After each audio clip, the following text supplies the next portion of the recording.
क्या रे, क्या लगा रखा है? दिमाग खराब हो गया तेरा। दादाजी, तू चल रहे।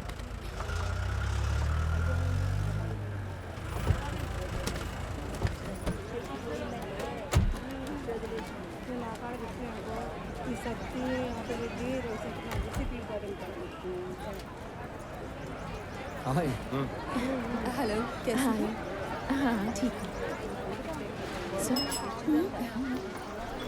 लगता है बहुत दिनों के बाद फैमिली के साथ मार्केट आया। हाँ सच कहा, बहुत दिन हो गए यार। घर का हाल तो पता है। चाय पिएगा ना? हाँ भाई 2 चाय देना। राघव भाई। ए कबीर, सब कुछ ठीक है ना? आज बहुत दिनों के बाद दिखाई दिया, काफी बिजी हो गया लगता है। अरे ऐसी कोई बात नहीं भाई, अब ठीक है ना? हाँ हाँ ठीक। अरे क्या बताऊं, गांव गांव घूमना पड़ता है, उसी में सारा टाइम निकल जाता है। अभी कहीं देख लो, मेडिसिन के लिए ही टाउन आया हूँ। मतलब बहुत बिजी है। हाँ भाई आपके पिता के बारे में अभी पता चला, पर आप घर पे नहीं थे। अरे भाई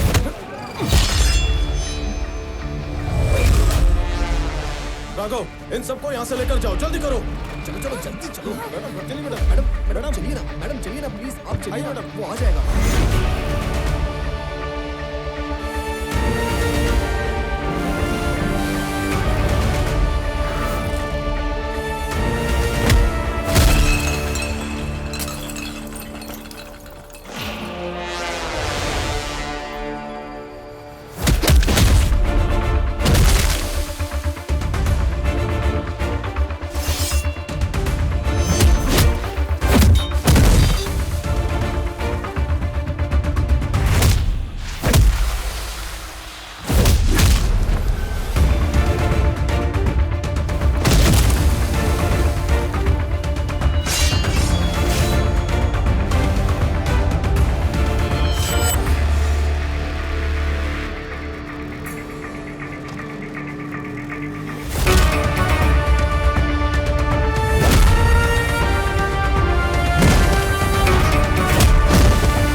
चल जा रहे।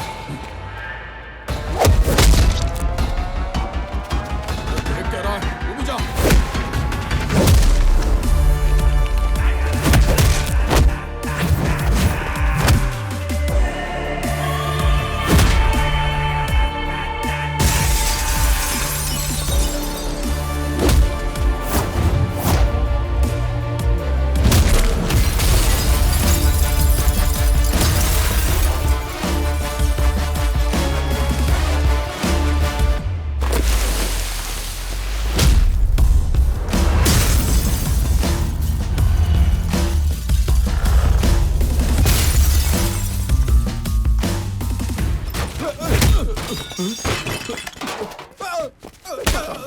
बता तुझे किसने भेजा?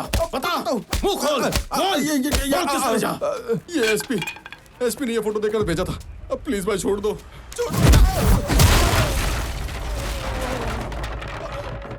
अरे भाई रुको, मैं आ रहा हूँ।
मिसिंग केस के सबूत मेरे पास आने के तुरंत बाद मुझ पर मार्केट में अटैक करवाया गया। तहकीकात करने के बाद मुझे अंदर के खुफिया राज पता चले। इस ऑपरेशन माया में जो लोग अलग अलग जगह से आए थे वो सारे के सारे वर्मा के आदमी थे और उन सब की मौत हॉर्सली हिल्स में ही हुई थी।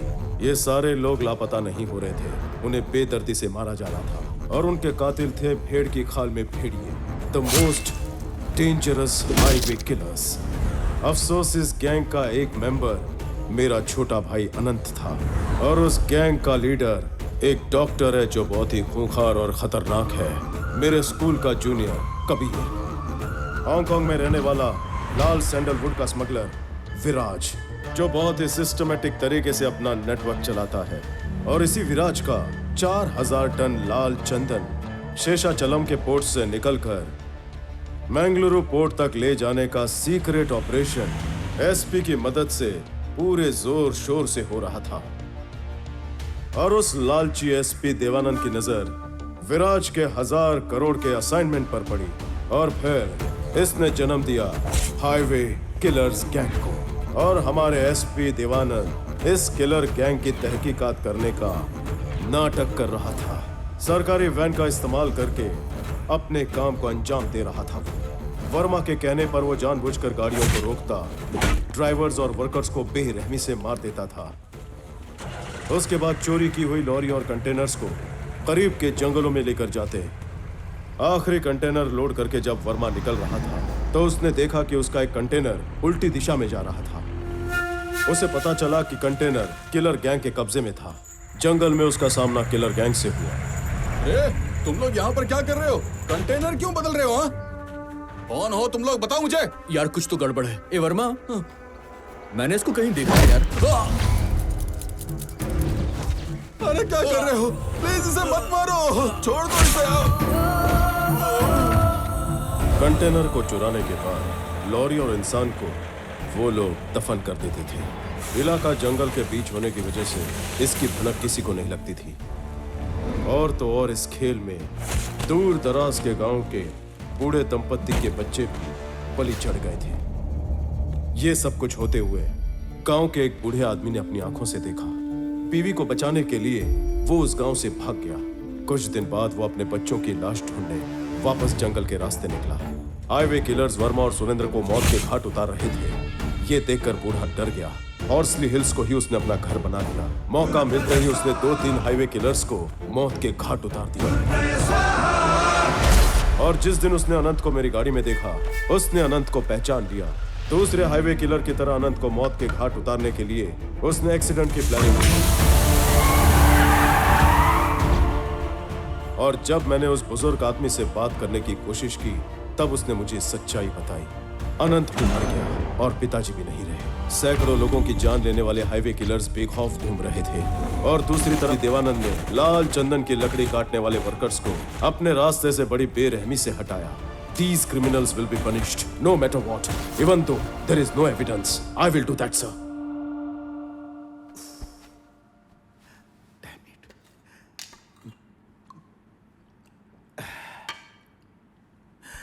तुम्हारी बात सुनकर मुझे डर लग रहा है। कोई भी सबूत नहीं है। एसपी देवानंद देश छोड़कर भागने वाला है, ये तुम्हारे जिला कलेक्टर किशोर ने बताया। एनीवे, सीएम साहब ने अभी के अभी red sanders anti smuggling task force बनाकर तुम्हें अपने अधिकार से हेड अपॉइंट करने के लिए कहा है। ज्यादा समय नहीं है। कुछ भी करने के लिए किसी से पूछने की जरूरत नहीं। कल ही चार्ज ले लो। नहीं सर, मुझे थोड़ा और टाइम चाहिए। क्यों रामाराव? ये तो इजी है। फिर तुम्हें क्यों टाइम चाहिए? करना क्या चाहते हो तुम? Duty sir. अभी तक गवर्नमेंट ऑफिसर की हैसियत से कानून के दायरे में रहते हुए मैंने हमेशा अपनी ड्यूटी की है सर। लेकिन आज से, इसी वक्त से ये रामाराव अपनी ड्यूटी धर्म के लिए करेगा। मतलब? I am going to hunt them. असली खेल तो अब शुरू हुआ है।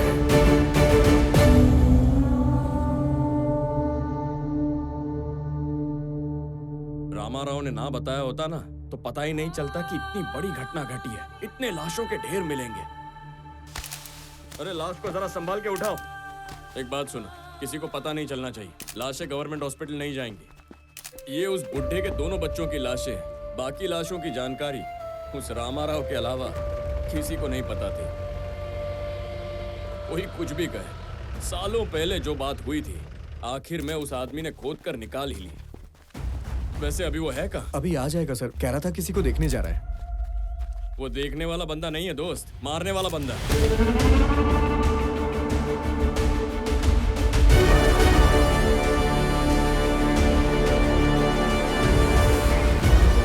क्या बात है भाई, यहाँ पर कैसे आना हुआ? लगता है किसी की तलाश में आए हो। तुझे ही ढूंढ रहा हूं।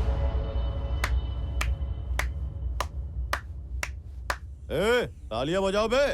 भाई तुम चाहे कितनी भी मेहनत कर लो पर मुझ तक पहुंच जाओगे ऐसा कभी सोचा नहीं था। सीएम ऑफिस के सेक्रेटरी से मिलकर मैंने एसपी देवानंद को फंसाने के लिए जाल बिछाया।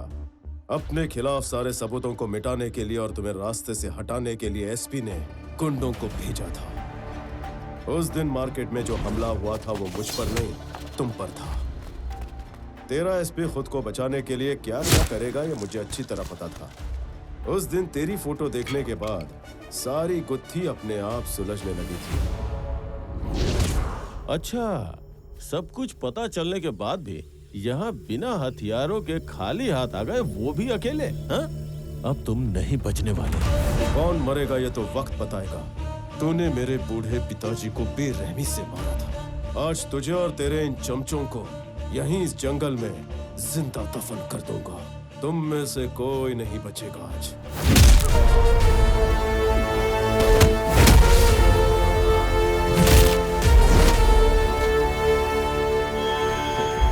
तो तुमने ये बात भी पता लगा ली? उस दिन मार्केट में उन गुंडों को तुम्हें मार देना चाहिए था। तू जब ऑफिस में अकेले काम कर रहा था ना, ठीक उसी वक्त मैं तेरे घर गया था।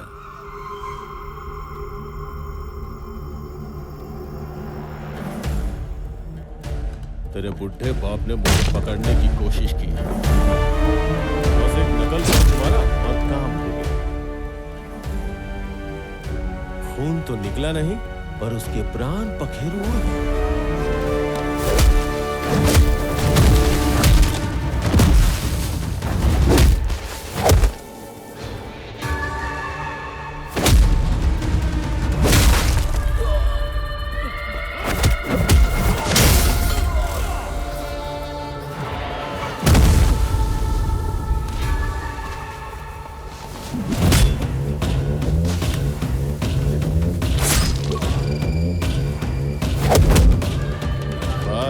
अब तेरे जाने का टाइम आ गया।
बस भाई बस, मैं अपने आप को सरेंडर करता हूँ।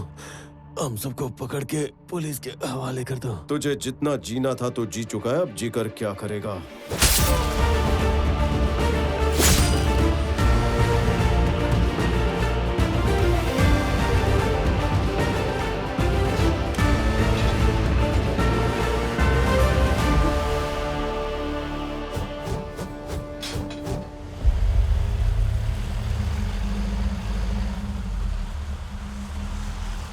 क्या बात है, इनकी सवारी तो यहीं आ रही है। क्यों भाई, क्या लेकर आए हो? सुनो मुरली, मैं उन सबको लेकर आ गया अच्छा? हूँ। हाँ, 6? अरे बाप रे, आप तो अपने साथ पूरी बारात लेकर आ गए हो। मैं सुन रहे सर, तेरे को ड्राइविंग आती है ना? आती है सर। इधर आ। जी। गाड़ी स्टेशन लेके जाने का, ठीक है सर। इन लोग का नाम अता पता लिखने का, जी। और बाद में एक एक को अंदर डाल देने का। ठीक है सर। बाद में आराम से केस कर लेंगे, ठीक है ना?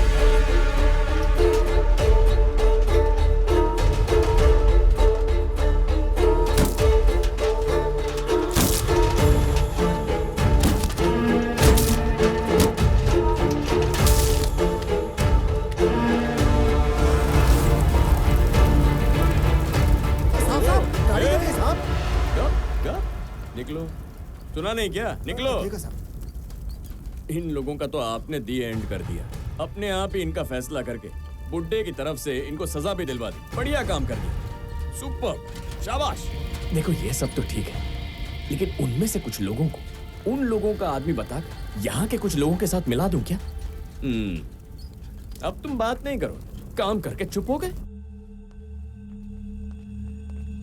सुनो, मुरली किशन की तरफ से तुम हो क्या? मेरा बेटा।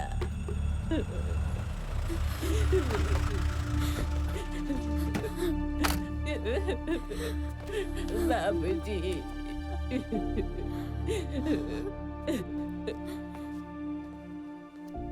सॉरी मालिनी। ये तो मुझे बोलना चाहिए। जो हुआ उसके लिए सॉरी। सुरेंद्र की तरफ से कौन है? बॉडी रेडी है, लेकर जाओ, जल्दी कीजिए। ये तो अन्याय है, इतने लोगों को मार डाला। भगवान इनकी आत्मा को शांति दे और अब सब कुछ यहीं एंड हो जाए। एंडिंग नहीं, बिगनिंग।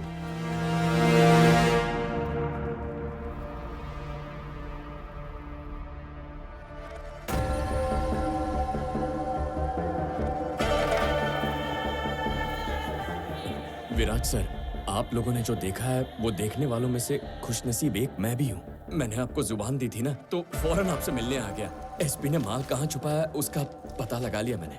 मुझे ये 2 दिन पहले ही पता चल गया था। उसने मेरे माल को कर्नाटक बॉर्डर पे कोकोमुट्टी हिल्स के बगल में जो लेक है वहां छिपाया हुआ है।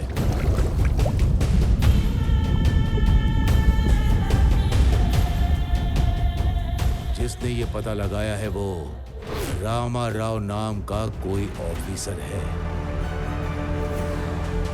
मुझे ये भी पता है अभी वो टास्क फोर्स में स्पेशल स्क्वाड का चीफ बनाया गया है। लेकिन ये सब आपको कैसे पता चला? मेरे आदमी चारों तरफ हैं। एसपी ऑफिस हो या फिर सीएम ऑफिस ही क्यों ना हो। अरे आप इतने पहुंचे हुए हैं फिर भी एसपी तो इंडिया से फरार हो ही गया ना। Follow me.